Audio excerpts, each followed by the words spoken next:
नमस्कार, माझं नाव डॉक्टर पुरू धवन आहे आणि आज या व्हिडिओमध्ये आपण पॅरालिसिसच्या रुग्णांनी हिवाळ्यात कोणता आहार घ्यावा याबद्दल बोलणार आहोत.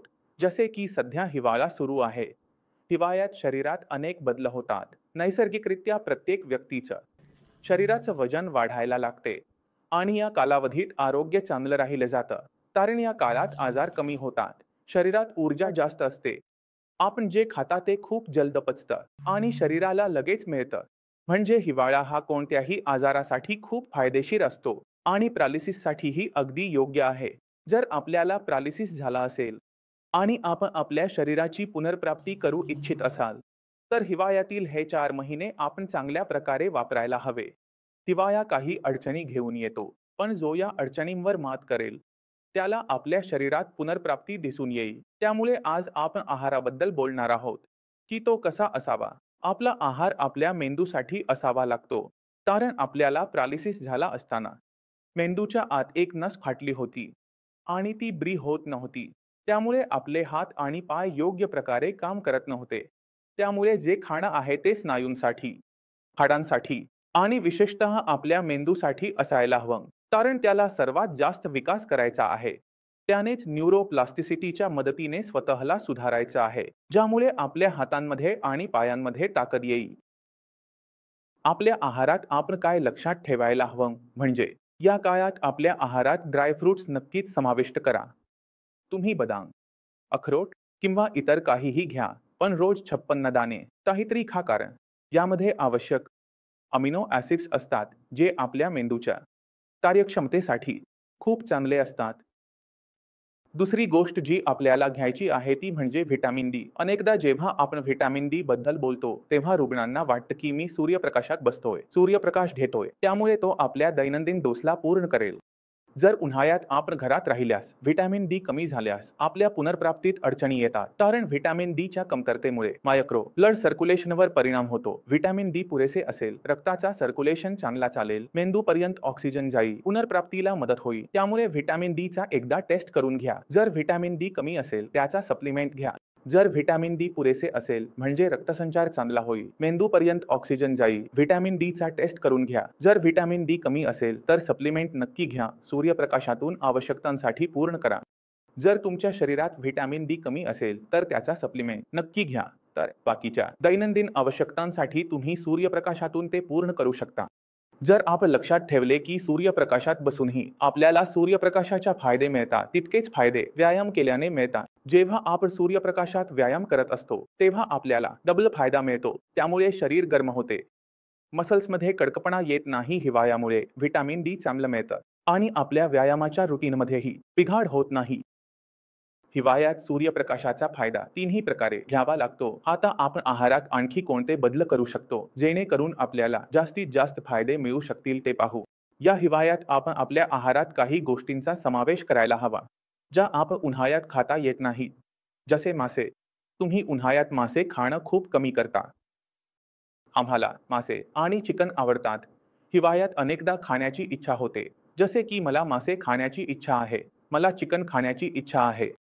आपण या अर्जावर दबाव टाकू नये. जर तुमच्या शरीराने सांगितलं की तुम्हाला मासे किंवा चिकन खाण्याची गरज आहे, तर ते खा. मेंदूला माहिती असतं की मागच्या वेळी काय खाल्लं होतं. मेंदू तुम्हाला चव विकसित करतो की तुम्हाला आज हे खाणं आहे. आपण पॅरालिसिसच्या रुग्णांसाठी या प्रक्रियेचा वापर करू. जर शरीराने मासे खाण्याची इच्छा व्यक्त केली, तर मासे खा. चिकन सूप प्या. चिकन ड्राय खा. घी किंवा तेल वापरता. हे मेंदूसाठी चांगलं असेल. मेंदूला विविध गोष्टींची आवश्यकता असते. व्हिटॅमिन डी, पोषण तत्व, आवश्यक अमिनो ॲसिड्स हवे असतात. तुमच्या शरीराने मासे खाण्याची इच्छा आल्यास मासे खा. चिकन सूप प्या. चिकन जे ड्राय आहे त्यात घी किंवा तेल न वापरता डीप फ्राय करता खा. हे तुमच्या मेंदूसाठी खूप चांगलं असेल. मेंदूला विविध गोष्टींची आवश्यकता असते. त्याला व्हिटॅमिन डी हवं नसतं. इतर पोषण तत्व हवी असतात. आवश्यक अमिनो ॲसिड्स हवे असतात. त्याला सर्व काही हवं नसतं. त्याला पुनर्प्राप्ती करायची असते. एकही गोष्ट कमी राहिली, पुनर्प्राप्तीत कुठेतरी अडथळा येईल. काही गोष्ट पूर्ण होत नाही, शरीराला योग्य आहार देत नाही. एकही गोष्ट कमी राहिली, पुनर्प्राप्तीत कुठेतरी अडथळा येईल. जोपर्यंत काही गोष्ट पूर्ण होत नाही, तोपर्यंत आपण आपल्या शरीराला योग्य आहार देत नाही. डिव्हाइस खूप चांगल्या पद्धतीने ठेवायचा आहे. ती 3 गोष्टी तुम्ही लक्षात ठेवायला हव्या. त्या म्हणजे ड्रायफ्रुट्सचा समावेश करणे, सूर्यप्रकाशाचा वापर करणे आणि तुमच्या आहारात नॉन-व्हेज गोष्टींचा समावेश करणे. आता जे लोक शाकाहारी आहेत, त्यांना घाबरण्याची गरज नाही. आता मी पुढे जे सांगणार आहे ते तुमच्यासाठी उपयुक्त ठरेल. तुम्ही लोक काय करू शकता? तुम्ही तुमच्या आहारात दुधाची मात्रा वाढवू शकता. दूध सर्वांना सूट होत नाही. जर दूध तुम्हाला सूट होत नसेल तर दुधात हळद घालून पहा. जर तुम्हाला दूध सूट होत असेल तर ठीक आहे, पण जर नाही तर तुम्ही दुधात वेलदोडा घालून कोणत्याही प्रकारे, कोणत्याही स्वरूपात दूध पिणं आवश्यक आहे. कारण दूध हे एक प्रकारे संपूर्ण आहार मानला जातो. जसे चिकन आणि मासे पूर्ण आहार आहे, तसंच दूध ही एक संपूर्ण आहार आहे. त्याची न्यूट्रिशनल व्हॅल्यू थोडी कमी असली तरी ते संपूर्ण आहे. यामध्ये फक्त एक गोष्ट नाही, ती म्हणजे व्हिटॅमिन सी. व्हिटॅमिन सी वेगळं करायला हवं. ते दूध आपलं संपूर्ण आहार आहे आणि तुम्ही याचा समावेश आपल्या आहारात वाढवायला हवा. दुसरी गोष्ट तुम्ही काय वाढवू शकता? चिकन आणि मटण खाऊ शकत नाही, मासेही नाही. आहारात मशरूम समाविष्ट करा. मशरूम मध्ये माशासारखी ताकद असते. शरीरात कमीपणा येऊ नये त्यामुळे मशरूमला आहारात समाविष्ट करा. पण मात्रेवर थोडं जास्त लक्ष द्यावं लागतं, वारंवार घ्यावं लागतं, ज्यामुळे शरीरात कमीपणा येऊ नये. तर मशरूमला तुमच्या आहारात समाविष्ट करा. तुम्ही त्याच्यासोबत भरपूर डाळींचा समावेश करू शकता. ते म्हणजे भरपूर डाळी. डाळीमध्ये प्रोटीन जास्त आहे, मशरूममध्ये प्रोटीन जास्त आहे. आम्ही चिकन आणि मासे म्हणतो त्यातही प्रोटीन जास्त आहे. इतकं प्रोटीनवर का जोर दिला जातो हे समजून घेणं आवश्यक आहे. तुमच्या शरीराकडे बघा. तुमच्या शरीरात प्रत्येक गोष्ट प्रोटीनची बनलेली आहे. तुमचे नख, तुमचे केस, तुमची डोळे, तुमची त्वचा, सगळं काही प्रोटीनचं बनलेलं आहे. प्रोटीन शरीराचे मुख्य घटक पुनर्बांधणीसाठी आवश्यक. जसे आपण एक इमारत बांधतो तशाच त्यात आपण काय वापरतो? इट वापरतो. इटांनी एकत्र येऊन इमारत तयार होते. तसंच आपल्या शरीराचं संपूर्ण प्रोटीनच्या जवळपास बनलेलं असतं. जर आपल्या आहारात प्रोटीनची कमी असेल तर शरीराला ब्रेकमध्ये रिकव्हर होण्यात अडचण येते. असे का होते? कारण फक्त इतर कार्ये करावी लागतात. तुम्हाला जिवंत ठेवण्यासाठी जे बाकीचे फंक्शन आहे त्यासाठी आपला खाल्लेला प्रोटीन तिथे कमी पडतो. रिपेअरसाठी जो प्रोटीन आहे तो कमी पडतो. तर आपण आपल्या शरीरात प्रोटीन थोडं जास्त ठेवू, ज्यामुळे आपल्या शरीराची स्थिती चांगली होईल. आपल्या मेंदूला चांगल्या प्रकारे प्रोटीन मिळालं पाहिजे. आपल्या स्नायूंची ताकद वाढली पाहिजे, कारण तेही प्रोटीनच्या बनलेले आहे. आपला मेंदूही प्रोटीनचा बनलेला आहे.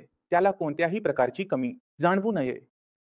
जर तुम्ही या गोष्टींचं लक्ष ठेवले तर तुम्हाला खूप जलद वरी दिसायला लागेल. पण तेव्हा मिळायला लागते जेव्हा आपण योग्य पद्धतीने व्यायामही करतो. कारण फक्त खाण्याने काम होणार नाही. जर तुम्ही बसून बसून जेवण कराल तर फक्त वजन वाढणार आहे. हिवाळ्यात आवडीचं खाणं खाता. व्यायाम आवश्यक आहे, करायला हवी, कारण हिवाळ्यात समस्या वाढतात. जो व्यायाम तुमच्या शरीराला आवश्यक आहे तो तुम्हाला आवडला तरी चालेल, किंवा आवडला तरी चालेल, तुम्ही तो करायला हवा. कारण थंडीत समस्या वाढतात असे मी आधी सांगितले होते. एक पॅरालिसिसच्या रुग्णांसाठी कारण ताण वाढतो, स्नायूंमध्ये येतो, व्यायाम करण्याची इच्छा होत नाही. व्यायामाचा दिनक्रम खंडित होऊ लागतो. कारण सकाळी आपण जेव्हा व्यायाम करायचो तिथे आता थंडी असते. आता थंडीत बाहेर जाण्याची इच्छा होत नाही. तो रुग्ण आपण पाहतो की तो बेडवरच रजाईच्या आत बसून राहतो. आपण हे होऊ द्यायचं नाही. आपल्याला वेळेचा योग्य फायदा उठवायचा आहे. आपल्या रुटीनमध्ये थोडा बदल करावा लागेल. खूप थंडीत व्यायाम करणार नाही. जसं सूर्य 11-12 वाजता उगवायला लागतो तसं 11-12 वाजल्यापासून दुपारी 4 वाजेपर्यंत सूर्यप्रकाश असतो. याचा आपण वापर करून आपल्या व्यायामाच्या रुटीनला तिथे ठेवू, ज्यामुळे आपल्या वजनामुळे कोणत्याही प्रकारची अडचण आपल्या पुनर्प्राप्तीत येऊ नये.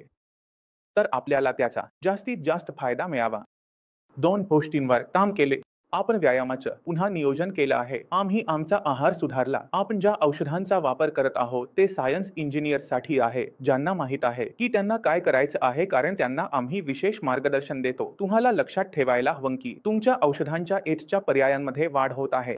खाण्याच्या एड्सच्या पर्याय वाढत आहे. औषधांच्या एड्सच्या पर्याय वाढत आहे. कारण जसं अन्न पचतं तसं औषधही पचतं. दोन्ही फरक नसतो. जेव्हा औषधं आपल्या रक्तात चांगल्या प्रकारे शोषली जातात तेव्हा आपली पुनर्प्राप्ती जलद होते. आणि जेव्हा पुनर्प्राप्ती जलद होते तेव्हा तुम्हाला लक्षात ठेवायला हवं की व्यायामाला कोणत्याही किमतीत कमी होऊ द्यायचं नाही, कारण आता मस्तिष्क काय करत आहे. मेंदूच्या ज्या भागामध्ये गुठळी तयार झाली होती तो फाटला नाही आणि त्याचा मृत्यू झाला आहे. एक नवीन भाग नियंत्रणात आहे. तुमच्या हातपायांना त्याला शिकवत राहायचं आहे. जर तुम्ही फक्त औषधं घेतली आहे, व्यायाम केलेला नाही, तर ते तर विकसित होईल, पण तुम्हाला शिकवता येणार नाही की चालायचं कसं आहे, हात कसे उचलायचे. तुम्ही या गोष्टीकडे लक्ष ठेवणार आहात. तुमच्या खोलीला थोडं बंद करून ठेवा. कारण जितकी तुमची थंडी वाढेल, जितका थंड कमरा असेल तितकीच ताण वाढेल. सूर्यप्रकाश तुम्ही काचाच्या माध्यमातून घ्या आणि हे चांगलं राहील. ते थेट हवेत बसत नाही. जसं खिडकी असते, खिडकीतून सूर्यप्रकाश येतो आणि तो सूर्यप्रकाश कारणीभूत असतो की तो खोलीत असतो. हवा चालत असेल तर ती जास्त फायदेशीर होऊ शकते. ज्यांच्याकडे अशी शक्यता नाही, घाबरण्याची गरज नाही. जो सूर्यप्रकाश तुम्हाला मिळत आहे त्याचा जास्तीत जास्त फायदा घेण्याचा प्रयत्न करा. भाऊ, जेव्हा खूप थंडीची हवा चालत असेल तेव्हा अशा प्रकारच्या वातावरणापासून थोडं वाचण्याचा प्रयत्न करा. कारण जर सूर्यप्रकाश आहे आणि थंडीही चालू आहे, हवा थंडीची चालू आहे, तर ती ताण नक्कीच आणेल. जर ताण आला तरीही घाबरण्याची गरज नाही की यामुळे तुमच्या पुनर्प्राप्तीत अडथळा येतो. तुमची मागील पुनर्प्राप्ती जात नाही. असं नाही की आज चालू शकतो तर उद्या चालू शकणार नाहीस. असे घडत नाही. पुनर्प्राप्ती झाल्यानंतर तुम्हाला लक्षात ठेवायला हवं, ताण फक्त स्नायूंमध्ये आला आहे आणि ताण कमी करण्याचा उपाय मी सांगत राहिलो आहे. पुन्हा सांगतो की स्नायूंना थंडीत ताण येईल आणि गरम केल्यावर ते आराम करतील. तो मसाज म्हणजे मालिश, व्यायाम हे दोन्ही पद्धती तुमच्या स्नायूंना आराम देतील. कारण यामध्ये उष्णता निर्माण होईल. पैडचा तुम्ही वापर करू शकता. थोडे गरम कपडे जास्त घालू शकता ज्यामुळे तुमचे शरीर चांगल्या प्रकारे गरम राहील. स्नायू आरामात राहतील.